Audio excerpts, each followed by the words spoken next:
Ora viva, é sempre assim que acontece todas as semanas aqui no programa onde os últimos são os primeiros. Na edição de hoje vamos saber até onde podem ir os contratos por objetivos. Há um treinador por esses campeonatos que, como ainda não ganhou nenhum jogo, também ainda não recebeu nenhum euro. E depois uma equipa que é a mais goleada de todos os campeonatos, todos, incluindo séniores e júniores. Para já, vamos cumprimentar o nosso painel. Professor, como é que está a sua vida? Parafraseando o professor Hernani Gonçalves. Minha vida está ótima. Está boa. Sinto-me num paraíso, um autêntico Éden, que é Portugal. Comi esplendorosamente, como é habitual, no Zé da Serra. Uma garrafinha de reserva alentejana muito boa. Esta publicidade dá-lhe desconto, não é? Não me dá desconto nenhum, pelo contrário, porque ele é um ladrão. Pelo contrário. Mas sinto-me bem. O sol tem sido esplendoroso. Eu detesto chuva e vento. Portanto, Tem sido um bom verão de São Martinho. Prolongadíssimo. Prolongadíssimo. O João Nuno Coelho, nosso sociólogo de serviço, pronto para todas as análises. Todas. Está tudo? Tudo. Muito Tudo bem. pronto. E hoje temos por cá também um sociólogo, um psicólogo, Evandro Soares Monteiro, portanto vamos analisar a mente e o professor queria lhe fazer uma pergunta, estava aqui a fazê-la antes, não era? Como é que se deixa de fumar? Estava aqui a perguntar antes de irmos para o ar. Para mim é uma aflição muito grande. Sr. Doutor, é um prazer conhecer-o pessoalmente. Igualmente. Ando para deixar de fumar há 42 anos. Faço uns interregnos. Não consigo. A minha vontade não é fértil. Hoje que é dia de não fumador. Hoje o dia de não fumador. Hoje é um bom dia para pensar em deixar de fumar. Para pensar, deixar. Eu penso muitas coisas. Eu penso, teorizo, mas na prática sou um autêntico desgraçado. Que continuo. Não fumei muito. 3 ou 4 cigarros, mas eu quero deixar mesmo.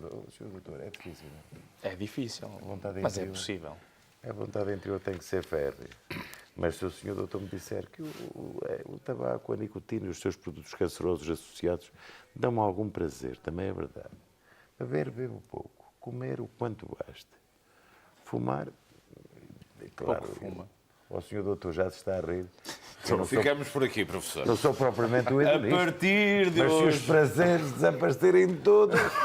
Fernando, nem tu tinhas essa gordura. Sim, nem o professor essa formosura. A partir de hoje, no programa, vamos apelar à participação dos telespectadores. Isto também um pouco para ligar à atualidade. Na noite em que Portugal venceu por 5-0 Luxemburgo, vamos ter a oportunidade, já está a passar aqui em baixo, oportunidade para que possam participar através de SMS, votação de mensagem por telemóvel, com valor acrescentado, o custo é de 50 cêntimos. Isto serve apenas, obviamente, para os telespectadores que assistem ao programa em direto. Para quem nos segue depois nas repetições na RTPN e através da 2, boa tarde para a 2, não valerá a pena estar a votar, pois já não terá qualquer interferência no resultado. A pergunta de hoje, Luís Figo, faz falta à nossa seleção? Então é escrever no telemóvel Liga espaço A se acha que sim, Liga espaço B se acha que não. Depois a pergunta vai surgindo, portanto, por aqui e vai podendo dar a sua explicação ao longo do programa. Vamos atualizando os resultados. 5-0, professor, um bom resultado. O Luxemburgo. Está certo que o Liechtenstein também ganhou 4-0 a Luxemburgo. Eu vi o jogo aos bocadinhos. Não, exatamente, porque, obviamente, que o Luxemburgo, que é um país fantástico e próspero a nível de educação, de saúde, de estruturas muito bem alicerçadas no ponto de vista financeiro e económico e bancário. Claro, o futebol, a nível de futebol, é um país emergente, é uma espécie de Haiti da Europa, ou o Cuba da Europa, futebolisticamente, porque... São pequeninos. São pequeninos, o Grão-Duque até assistiu com um grande, se calhar, mesmo a perder. Não, o Luxemburgo não tem expressão futebolística a nível europeu. E o Luís Figo faz Sim. falta à seleção? Sim, o Luís Figo, atenção, o Luís Figo é um excelente jogador. Começamos por aqui. Luís Figo, A sim. nossa mini-sondagem. Para mim, sim, faz o falta. Luís Figo como um jogador De qualificado. borla, professor, sem ter que... Como um jogador qualificadíssimo a nível mundial, pelo seu caráter, pela sua maneira de estar, pela sua personalidade, pela sua projeção mundial e pela sua técnica imparável, faz falta ao futebol nacional. Provavelmente não estará para aturar, não terá disponibilidade mental para aturar determinado tipo de coisas. Julgo que Luís Figo, para este tipo de futebol emergente e muito frágil, do Liechtenstein, se calhar no Liechtenstein até fazia falta. E este tipo de pequenos jogos, isso são pequenos jogos, le petit jeu, como a própria Rússia. Atenção, não estamos a confundir a Rússia atual com a antiga União Soviética, que era uma potência do futebol mundial. Não tem nada a ver uma coisa com a outra. Portanto, Luís Figo faz falta à seleção. E, portanto, a sua resposta é sim. Sim, a 100%. Atenção, como faz falta para mim Rui Costa e, curiosamente, João Vieira Pinto, Fernando Couto, o bicho não quer ir e fez muito bem. Portanto, o bicho é o Jorge Costa. É o Jorge Costa. Pronto. Tem que se descodificar estas coisas. Sim. Exato. Então, o seu bitite? Faz falta, Luís Figo? Eu acho que sim, faz. João? Não faz falta. Não faz falta. Faz falta é que comecem a substituir o Figo. E o que faz mas falta... ele não está lá, portanto não pode ser substituído. Não. Importa neste momento a renovação e que surjam os jogadores para substituir o Figo na sua função na seleção. E outra coisa que faz falta, e nisso parece-me que a maior parte das pessoas assim também pensa, também faz falta que o Figo não apareça depois para jogar o Mundial sem ter feito a qualificação. Encerrado este capítulo da seleção, vamos então para a classificação da Liga dos Últimos. A nossa tabela tem algumas entradas e também algumas saídas para quem acompanha. Vamos então à tabela desta semana. Na frente continua a equipa do Salgueiros, da 2ª Divisão B, Zona Norte. O Salgueiros, que continua com 0 pontos, 44 golos sofridos, mantém o primeiro lugar. O Carvalheira da Associação de Futebol de Coimbra é o segundo, subiu ao segundo lugar, desceu o Aroço da Praia para terceiro. Os Minhocas da 3ª Divisão Série Açores. Uma entrada ao Sporting de Viana do Alentejo de Évora. Um golo marcado, 21 sofridos, também com 0 pontos. Vamos agora para o 6º classificado, os Nazarenos da 3ª Divisão Série D, 0 pontos. Também 10 golos marcados, 29 sofridos. Carregal do Sal da Associação de Futebol de Viseu. Depois o Corval de Évora, também uma estreia. Caxarias de Santarém, que regressa a esta tabela. O Póvoa de Meadas, da Associação de Porto Alegre, que também é uma estreia nesta tabela classificativa. O pior ataque, feitas todas as contas nos campeonatos séniores, é o de Lagamessas, da Associação de Futebol de Setúbal. Um golo marcado, 16 golos sofridos, 2 empates, 2 pontos. Deixou de ser o Vasco da Gama, da 2ª Divisão Zona Sul. O Salgueiros continua a ser a pior defesa. 44 golos sofridos. Goleada da semana na Associação de Futebol de Santarém. O Caxarias perdeu por 9-2 com a União Figueirense. Algumas entradas, como eu dizia, nesta tabela, algumas subidas, mas de um modo geral tudo a manter-se na mesma, com o líder a continuar a ser o Salgueiros. Como disse logo no início do programa, até onde podem ir os contratos por objetivos? Há um treinador que ainda não recebeu nada esta época. Fomos descobri-lo no jogo da 3ª Divisão Série E entre os Nazarenos e os Águias de Moradal. Ele é treinador dos Nazarenos, uma das equipas que faz parte da nossa tabela e que tem ainda 0 pontos.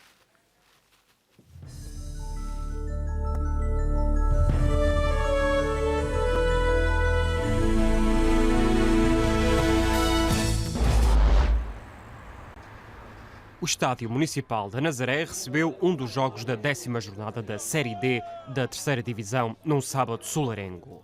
Frente a frente, os litorais nazarenos do distrito de Leiria, equipados de branco e preto, e os serranos Águias de Moradal, da freguesia do Estreito Concelho de Oleiros, distrito de Castelo Branco.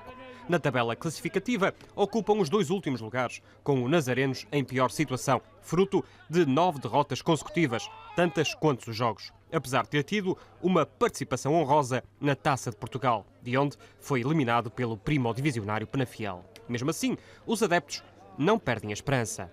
Hoje acho que vamos ganhar este jogo. Os nazarenos hoje vão ganhar 2-0.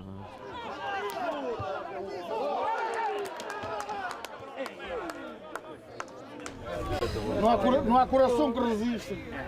No entanto, nota-se que alguns nazarenos não são solidários com as dores do plantel. Era bem feito, vai ter um olho. Já não tinha passado a falar a ninguém. Perderem por causa do teatro, desgraçado, estás aí, desgraçado. Do outro lado, também alguns sentimentos contraditórios afligem os adeptos, como o pai de Tiago, dos Águias, que acha mau sinal o filho ser o melhor marcador da equipa. O melhor marcador é o central de marcação. Maria que já está a ver como as coisas estão. A maneira que é assim. O senhor acha que o facto de seu filho ser o melhor da equipa é mau sinal? É bom sinal, é? De um aspecto, no outro é mau, não é? Porque naturalmente ele não é ponta de lança. Mas o nervoso estava mesmo do lado nazareno, onde, como é habitual nestas coisas, o nome mais falado é o de Armando Valhinha. Já o segundo, e na opinião de alguns, não o último, treinador desta época. O treinador na praça. Para mim o treinador tem que ser... Este é o segundo treinador a esta época. Segundo, e nem o terceiro, nem o quarto, não vai. Já não vale nada. Mas o problema então é o treinador e não dos jogadores? O treinador, não o jogador. O treinador não diz nada, nem aos jogadores, nem diz que... Palavras duras, mas não únicas na avaliação da causa dos desaires. Olha, amigo, não sei, mas eu acho que eles não têm força para jogar. E acho que o treinador também não fala, não diz nada, está ali, está sempre calado, não diz nada, não incentiva os jogadores a terem mais força, a chamar por eles, não diz nada. Na Nazaré, um treinador calmo não recolhe unanimidade, mas outros pensam que Eimar Alteroso não se questiona o mestre. O Valhinha agora vai orientando bem o pessoal e eu acho que sim. Acho que os nazarenos vão subir. Pode ser que subam, mas o dinheiro obriga a que seja devagarinho. É preciso dinheiro e a gente não o tem. Assim, o comércio não ajuda e a Nazaré vive essencialmente da pesca. A pesca agora tem dado pouco. Temos que conformar com aquilo que temos que ir andando devagarinho.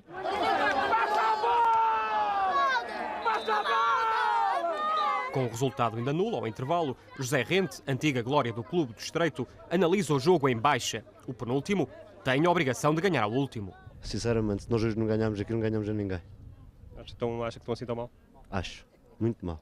Nos adeptos litorais, acreditava-se que a segunda parte poderia trazer a interrupção do ciclo de derrotas. As coisas não têm corrido muito bem, não, os nazarenos.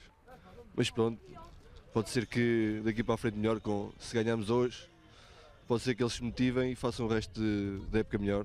O jogo recomeçou e as coisas complicaram-se com o primeiro gol serrano. Os nazarenos tentaram depois retomar a igualdade. Altura para os habituais, mas pouco convictos protestos com a arbitragem. Mas mesmo assim, a vantagem dilata-se num golo que existiu, mesmo que não existam imagens para o comprovar. Por esta altura, os da casa já não acreditavam na reviravolta e debandavam. Mas os verdadeiros homens do mar não encostam à primeira brisa, mesmo que, quando se lhes pede para compararem os nazarenos a uma qualquer espécie piscícola, tenham dificuldades. Olha, agora um peixe, agora que peixe é comparável? Oh, eu vou dizer, sabe o que eu digo que dá um peixe à costa? Um pescador não conhecia o peixe. E dizia assim, como não sabia o nome do peixe, eu bem conheço o meu besugo, olha, dava um besugo. Ou seja, esta equipa é reconhecível, não é? Sim, é reconhecível, não temos hipótese. O nosso lugar é no distrital. E eis outra machadada na flutuabilidade nazarena. Mesmo com este resultado, os Águias de Moradal continuam abaixo da linha de água, o que não preocupa os adeptos, que sabem que a terceira divisão não são mares navegáveis pelos do Estreito. O nosso objetivo não passa por ficar na terceira divisão. Fazer o melhor possível. Dentro do orçamento que temos não é muito fácil ter esse objetivo. Um ex-jogador e treinador dos nazarenos acha que esta 10ª derrota consecutiva não antevê soluções. Aqui pouco há a fazer, de facto, relativamente depois deste jogo passado, e há que apostar um pouco mais nas camadas jovens, onde realmente os nazarenos estão a fazer um bom trabalho. Na sombra, Armando Valhinha, homem pouco habituado a tantas derrotas, sentia que este era um 11 de setembro em novembro. Hoje, para mim, parece que caiu um avião em cima de mim, perante aquilo que esta equipe fez. Eu sou o treinador, evidentemente que não contava, e sou eu que tenho que levar com isto tudo, não é? Não vale a pena fugir. Do lado dos adeptos, apesar de uma ou outra opinião mais inflamada, Valhinha pode contar com compreensão. O treinador quer como o treinador pode fazer. Já se foi para outro rapaz que era nazareno, até foi um guarda-redes. Não pode fazer nada, este coitado do velho já cá teve, já fez alguma coisa cá na Nazaré, agora não pode fazer nada. Em primeiro lugar, não há dinheiro. Isso é o primeiro número, não há dinheiro. Em primeiro lugar, não há dinheiro. Atenção que a falta de dinheiro não se deve a Armando Velhinha, que escolheu uma má altura para ganhar por objetivos. Eu não vou oferir qualquer centavo, qualquer euro, qualquer meio euro, qualquer cêntimo em relação enquanto eu estiver aqui e isto correr assim. Talvez o treinador dos Águias de Moradal tenha alguma receita secreta, porque esta foi já a segunda vitória depois de uma longa série de derrotas. O Nazareno, se acreditar e se for forte psicologicamente em ultrapassar estas derrotas, poderá ainda chegar ao objetivo natural deles também, que será a manutenção. Enquanto a noite cai sobre o marchão da Nazaré, é difícil acreditar em bonanças, quando à 10ª jornada ainda não se pontuou. Parece que caiu um avião em cima de mim, um avião em cima de mim, Parece um pesadelo de facto ao João Nuno Coelho. É, isto a ver com o neoliberalismo com a força da terceira divisão nacional. Não é? Contrato por objetivos do Sr. Velhinha. São aqui umas práticas bastante avançadas, digamos assim, para o Nazarenos. Escolheu foi mal... Foi uma péssima altura para ter escolhido esta possibilidade. Achei também piada que há uma grande consciência, tanto numa equipa como noutra, num clube como noutro, que não pertencem à terceira divisão. Estamos a falar dos dois últimos, não é? Exatamente. Da Nomeadamente divisão Série A. pelo argumento que é o argumento incontornável. Não há dinheiro. E quando não há dinheiro, não há vício, já se dizia. E neste caso o vício de jogar na terceira divisão vai acabar para estas duas equipas, quase certeza. Professor? Eu rio-me com isto.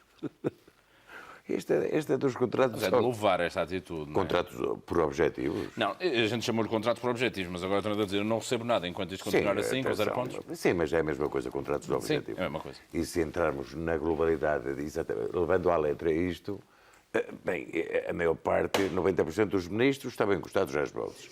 Presidentes da Câmara também.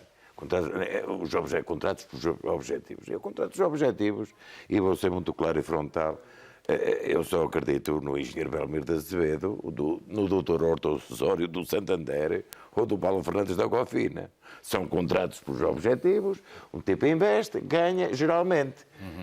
O Sr. Velhinha é um homem... O Sr. Armando Velhinha... O Armando Velhinha é bom homem. Mas é o segundo treinador esta época. Sim, mas os nazarenos é vida difícil.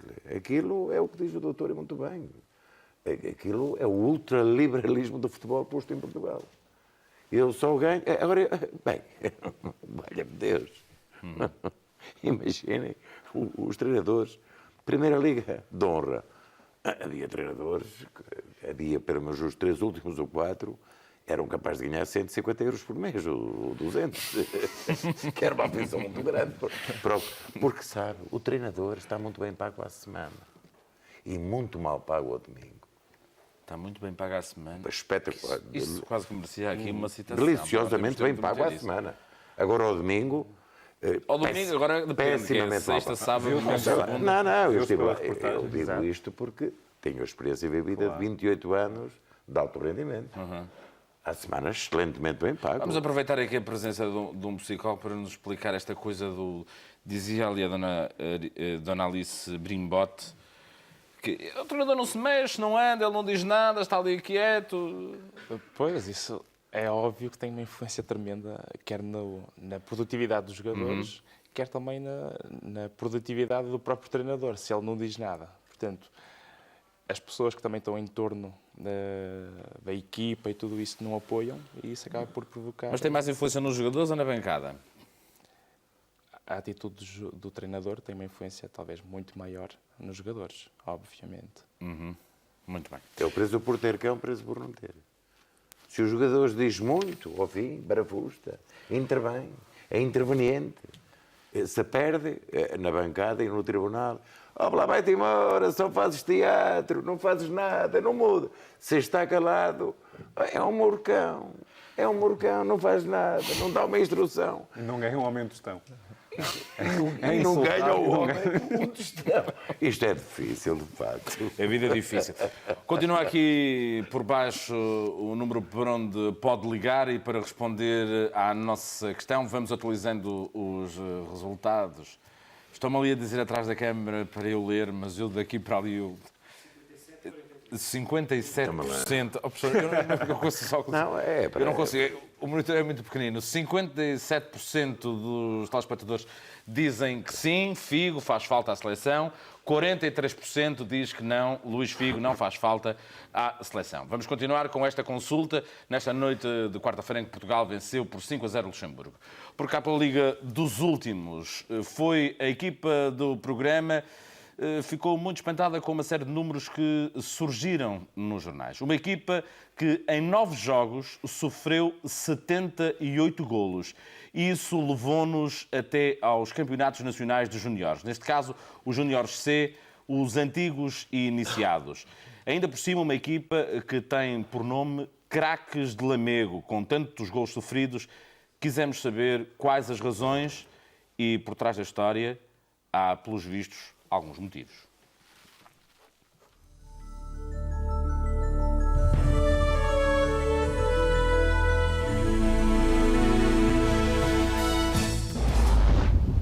Seja bem-vindo à cidade de Lamego, cidade de cultura e desporto. A placa está a cair de velha, mas como iremos ver, a placa até está em bom estado. O pior é o resto. A Liga dos Últimos veio mostrar a curiosa história do Craques de Lamego, uma equipa de iniciados, ou júniores C, como agora se diz, que é a mais batida de Portugal. Como vemos nesta classificação, o Craques de Lamego é o último do seu campeonato, com 1 ponto apenas, 2 golos marcados e 78 sofridos em apenas 9 jogos. Vemos também na tabela que esta classificação é liderada pelo Boa Vista, com todos os jogos ganhos, 58 golos marcados e 0 sofridos, seguida do Futebol do Porto e do Leixões. Ora, sem mais demoras, vamos ao jogo que opõe o Craques de Lamego ao Gondomar, ao mesmo tempo que percebemos o que estará por detrás desta calamidade desportiva. Início do jogo, os franzinos craques bem tentam chegar à bola, mas com menor compreensão física e menos treino, logo se torna evidente o que vai suceder. Bastou 1 minuto e meio de jogo para que o Gondomar, um dos clubes do fundo da tabela deste campeonato, rapidamente marcasse o primeiro golo. Uns simples ressaltos e remate de Miguel Ângelo por cima do pequeno Tiago. Primeiro golo, primeira queixa. Vejamos que este domingo, 10 da manhã, o termómetro marcava 5 graus. Só não foi mais difícil estar em Briteande porque estava algum sol. Isto aqui de inverno não há quem possa parar aqui, como vocês estão a ver, que isto é uma ventania de caraças. Portanto, mas quando está o sol ainda se está bem. Mas quando há vento e chuva não há quem pôr aqui. É um autêntico ciclone aqui. Por vezes os treinadores são obrigados a interromper os treinos, com muita chuva, muito vento. E pronto.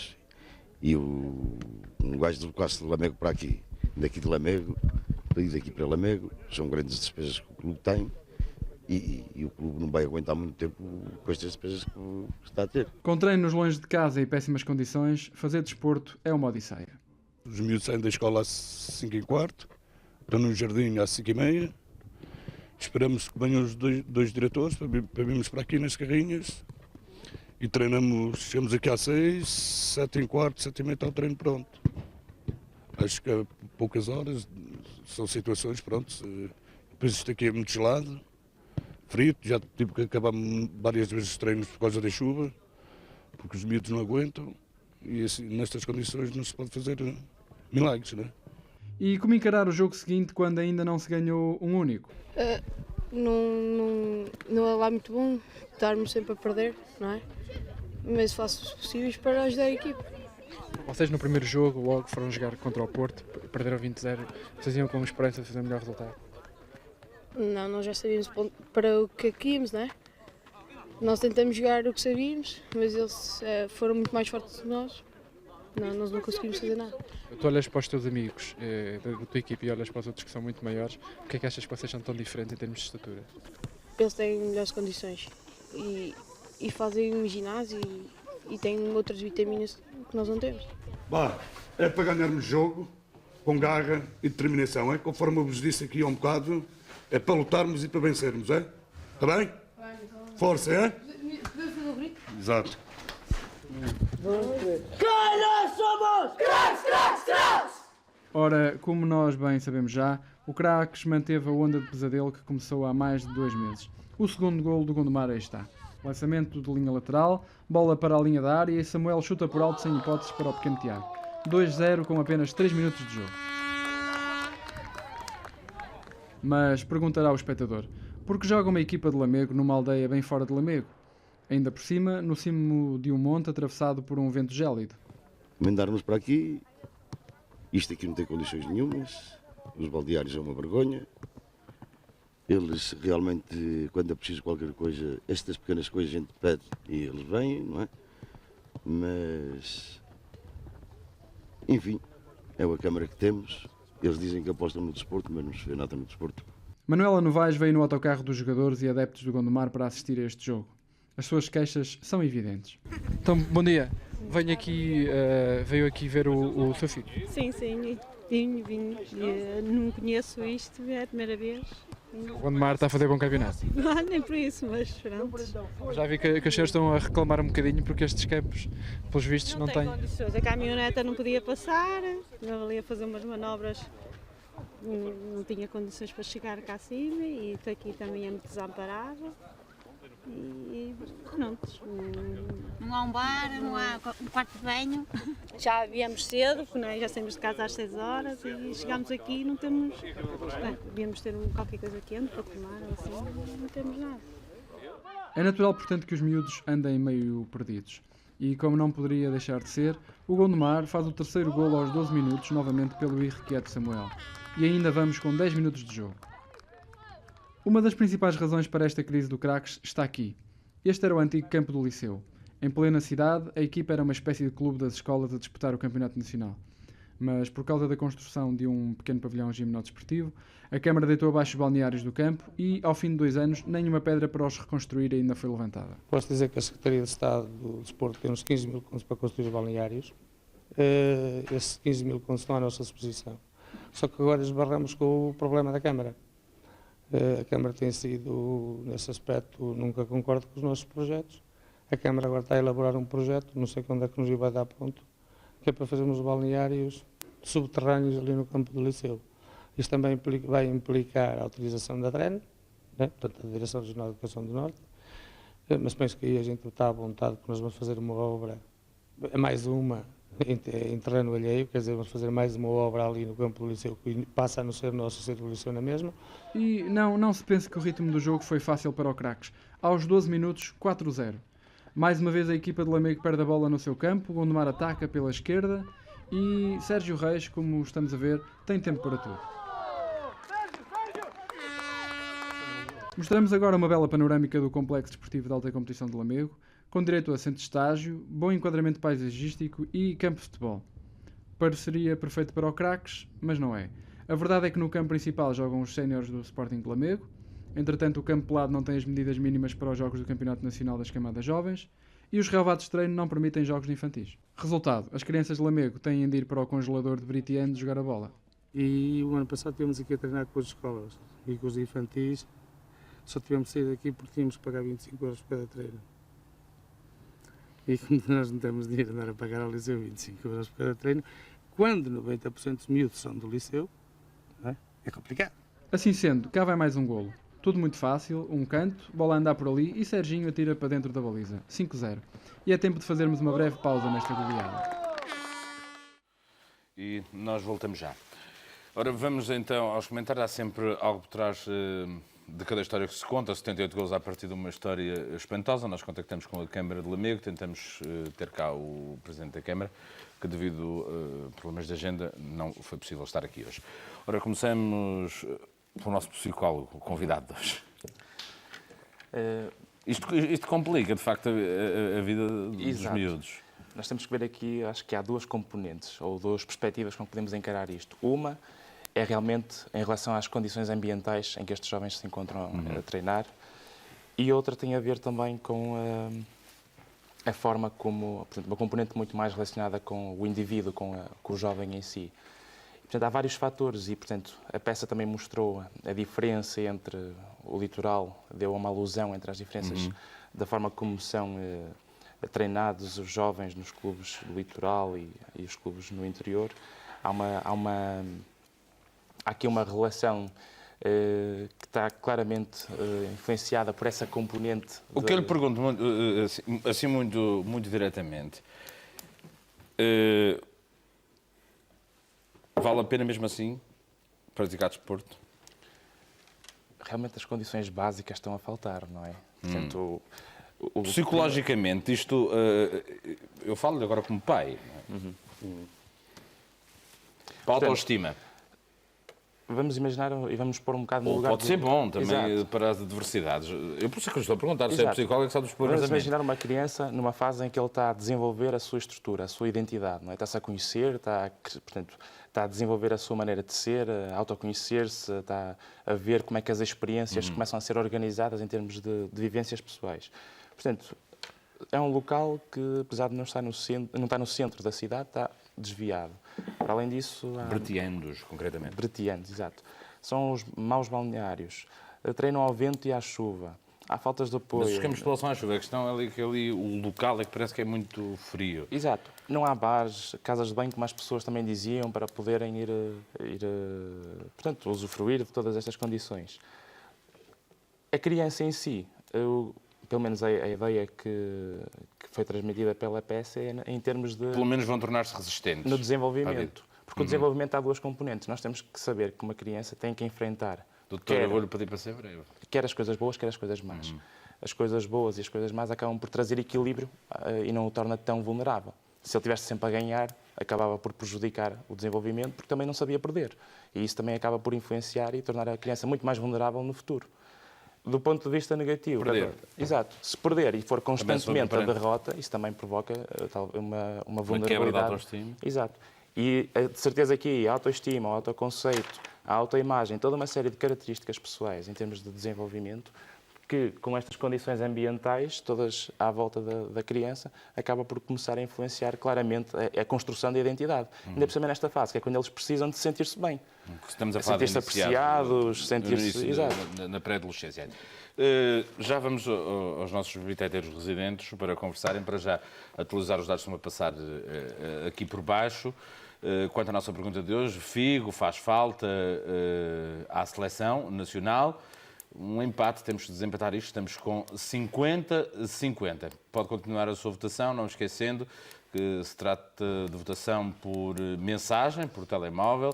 50 cêntimos é o custo de cada mensagem. Vamos agora para a segunda parte deste jogo entre os craques de Lamego e o Gondomar. No intervalo deste jogo entre o Craques de Lamego e o Gondomar, tempo para refletirmos sobre outro problema, a diferença entre as mais franzinas crianças do interior e as melhor nutridas e fisicamente preparadas do litoral. Sim, muito difícil.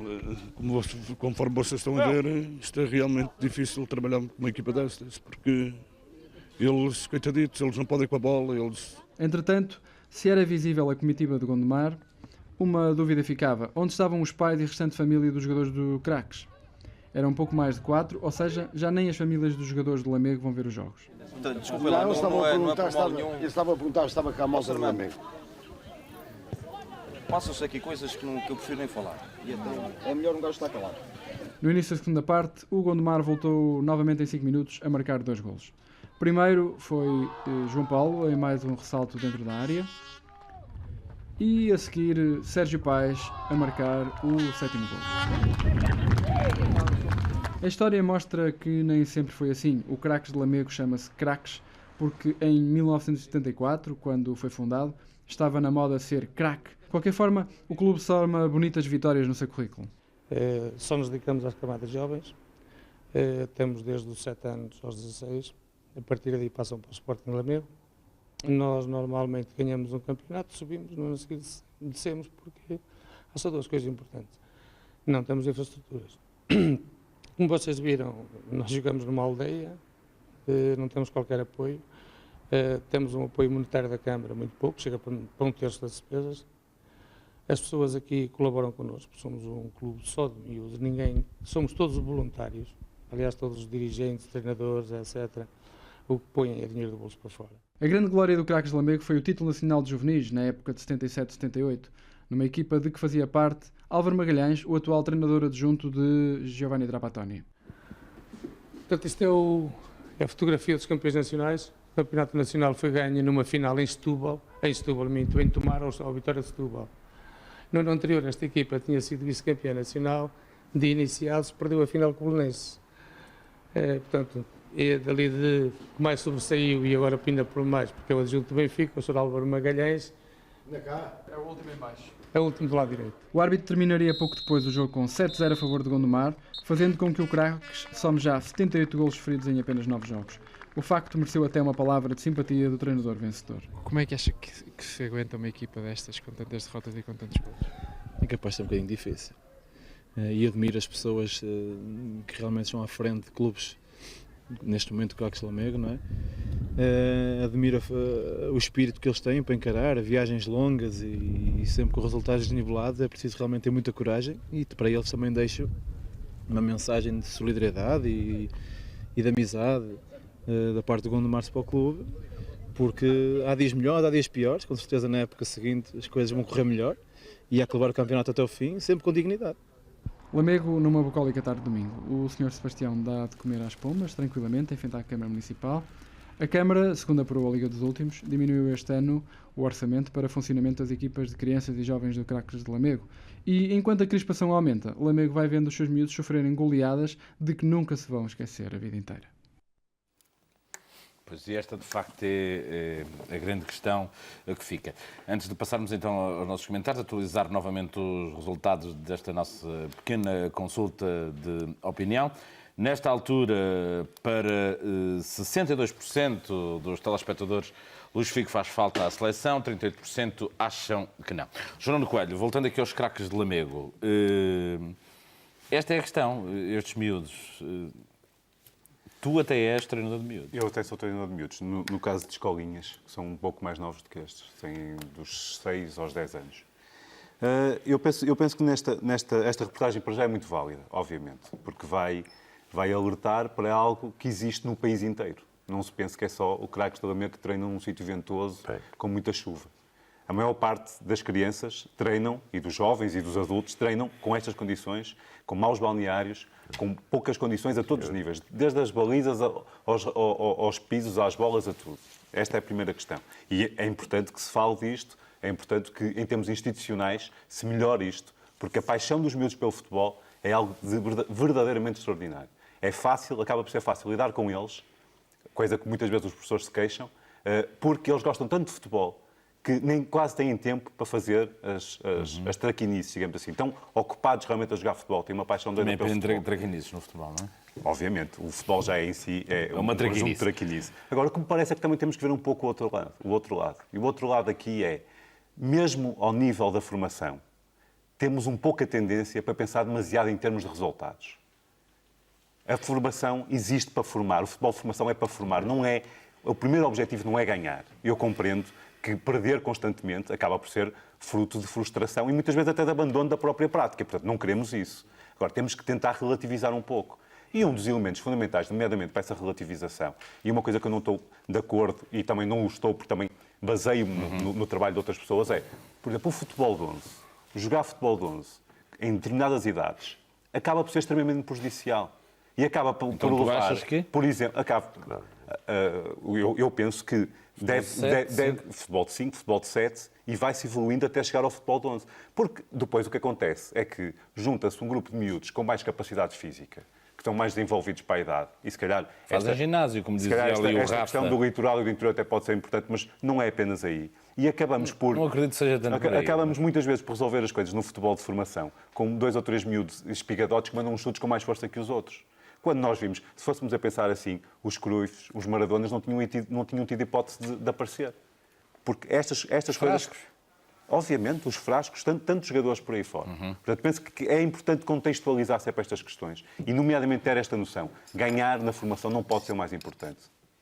Joga-se para ganhar, porque faz parte de respeitar o jogo, mas não é o elemento crucial. Diga, professor. Estava a dizer que sim? Estou a dizer que sim.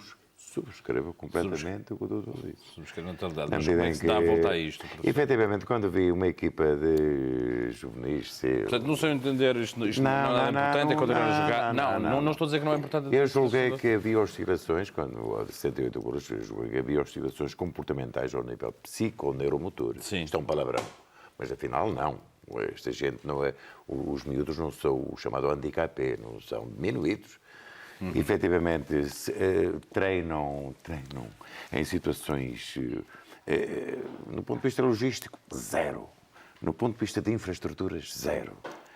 Isto conduz a uma desmotivação enormíssima, a quase uma autoflagelação dos miúdos.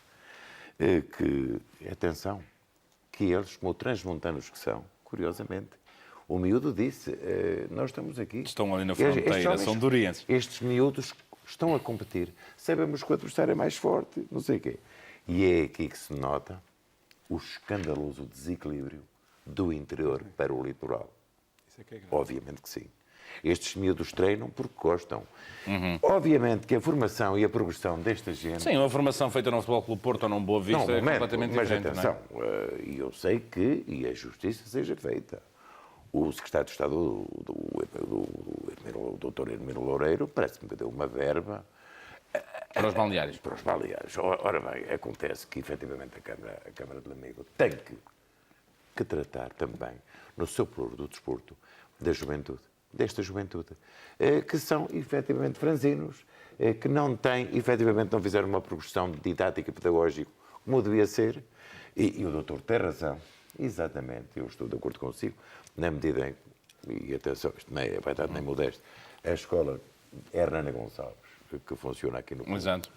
Em que o doutor Rui Pacheco é o diretor pedagógico da escola, tem efetivamente o grande cuidado de dizer sempre, desde o início... É preciso, professor, preciso para terminar e porque... Para não competir. Por questão do tempo no programa. Para se formarem. Portanto, é preciso também um pouco alertar os pais, as pessoas terem um bocado a consciência, e também um pouco o que o João Nuno Coelho disse aqui, até um pouco contrariando o nosso convidado de hoje. Ou complementando. Sim, complementando. Que é preciso que as pessoas se habituem que estamos a falar de futebol de formação, é importante, e que os resultados não são assim tão importantes. Não, formação. O competir aqui será... Sim, eu punha de lado o competir. Como é que eu posso competir na mesma idade, escalas etárias idênticos, com autênticos gigantes do futebol nacional? Muitos miúdos fazem. Muito bem. Sem balneários, sem condições e infraestrutura, ainda vão jogar. E atenção, se olharmos para... Tu não ias jogar. Não. Eu ia jogar, que eu sou de Bragança.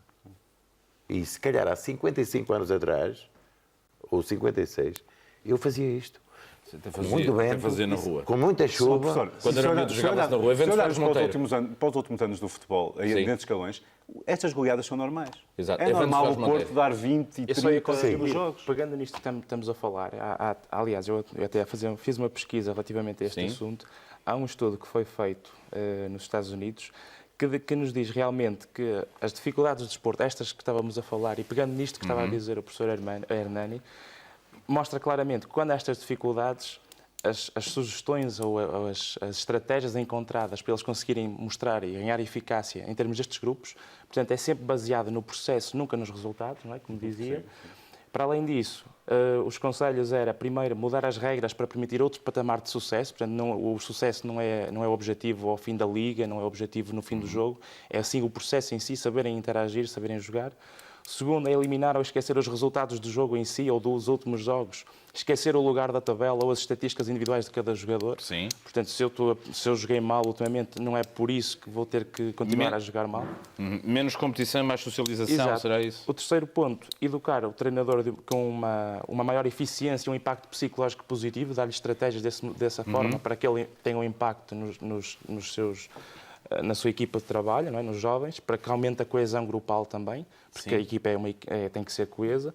E o quarto ponto, que aqui também se viu que os pais fugiam muitas vezes dos jogos, não estavam presentes nos campos, e isso é o quarto aspecto, que era o suporte dos pais, implicar os pais nesta interação. Porque é isto tudo, enquanto equipa, que vai começar a ter eficácia e atuar... Mas decididamente participar de uma forma sistémica. Todo o sistema, é um sistema inteiro a trabalhar para isto. Atualizando os resultados da nossa pequena consulta a propósito do Luís Figo, para 55% dos telespectadores, Luís Figo sim, faz falta a seleção, 45% dizem que não, ainda temos algum tempo até ao final do programa.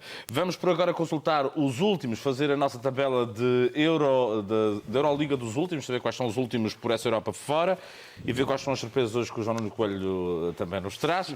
Vamos começar então pelas contas de todos os campeonatos. O Atalanta da Itália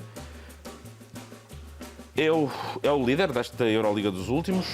O Mallorca de Espanha, depois o Rostock da Alemanha, o Istres de França, e o Numancia de Espanha. Curiosamente, Espanha mete aqui 2 equipas nos 5 primeiros.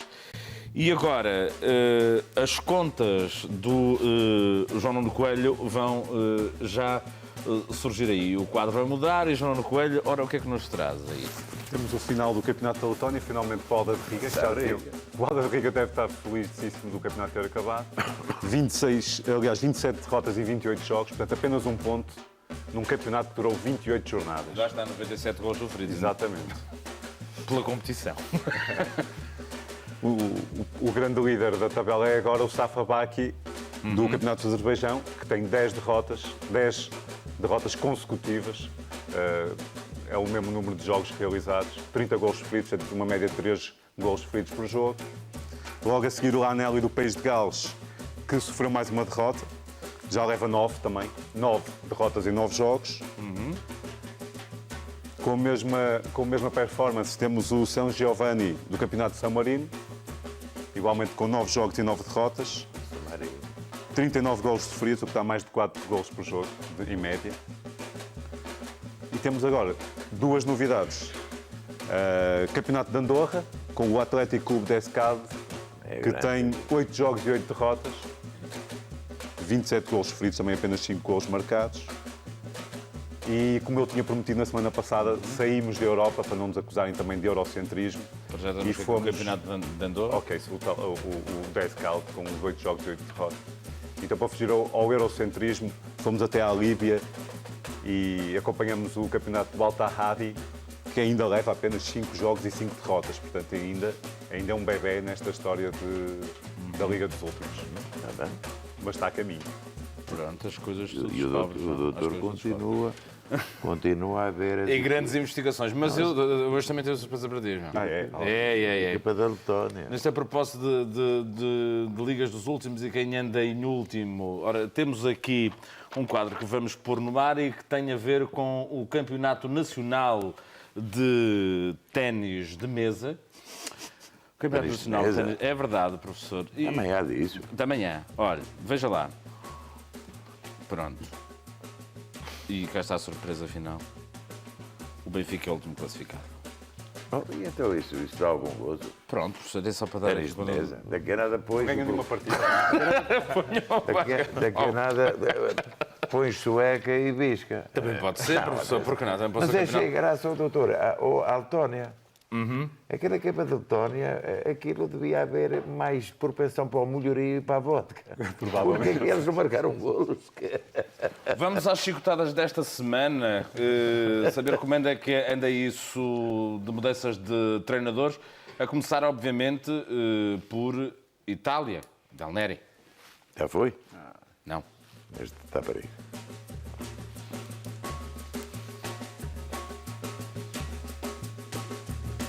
Não podia deixar de ser, as primeiras notícias são de Itália.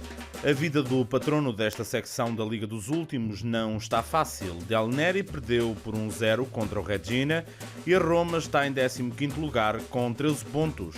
Um facto já por si grave, mas ainda pior se virmos a tabela classificativa.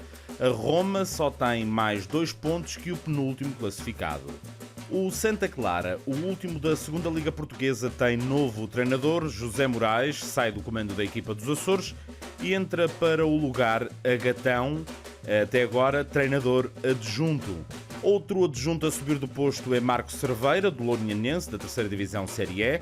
Marco Cerveira já estava há 4 anos como treinador adjunto desta equipa, que se encontra a 1 lugar do fim.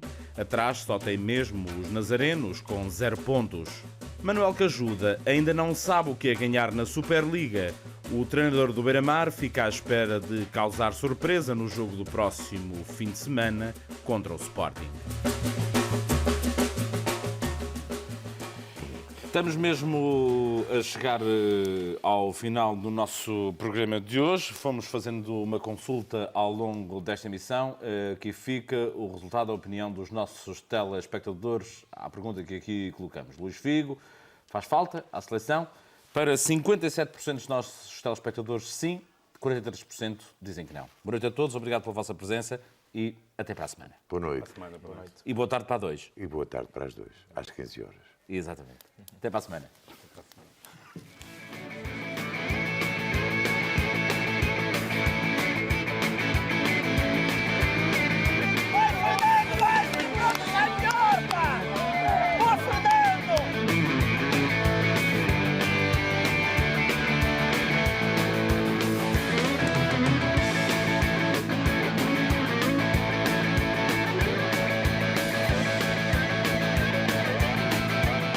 Vai de cabeça, caralho! Pensa, entra de cabeça, porra, pá!